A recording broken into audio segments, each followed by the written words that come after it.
गुरु का स्थान। एक राजा था। उसे पढ़ने लिखने का बहुत शौक था।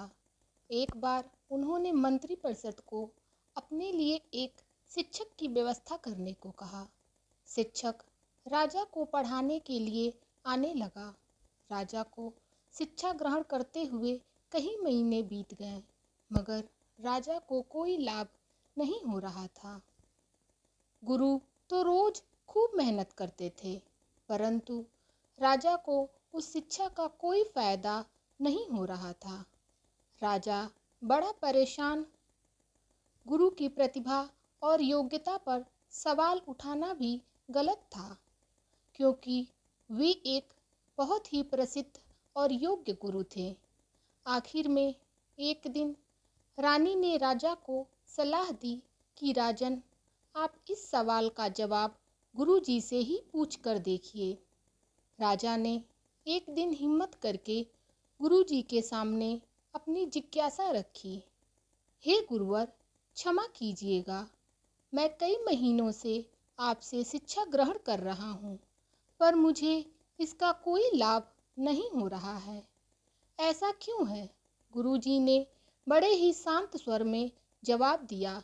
राजन, इसका कारण बहुत ही सीधा सा है। राजा ने कहा, गुरुवर, कृपा करके आप शीघ्र इस प्रश्न का उत्तर दीजिए। गुरुजी ने कहा, राजन, बात बहुत छोटी है, परंतु आप अपने बड़े होने के अहंकार के कारण इसे समझ नहीं पा रहे हैं और परेशान और दुखी हैं। माना कि आप एक बहुत बड़े राजा हैं, आप हर दृष्टि से मुझसे पद और प्रतिष्ठा में बड़े हैं, परंतु यहाँ पर आपका और मेरा रिश्ता एक गुरु और शिष्य का है।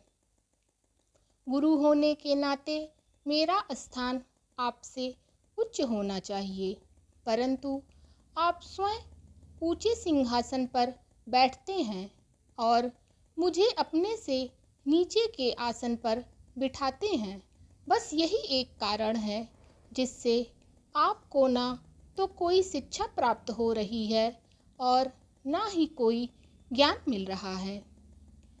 आपके राजा होने के कारण मैं आपसे यह बात नहीं कह पा रहा था। कल से अगर आप मुझे ऊंचे आसन पर बैठाएं और स्वयं नीचे बैठे तो कोई कारण नहीं कि आप शिक्षा प्राप्त न कर पाएं। राजा की समझ में सारी बात आ गई और उसने तुरंत अपनी गलती को स्वीकार कर लिया और गुरुवर से उच्च शिक्षा प्राप्त की। अगर आपको मेरी ये वीडियो पसंद आई हो तो please like, share and subscribe. Thank you.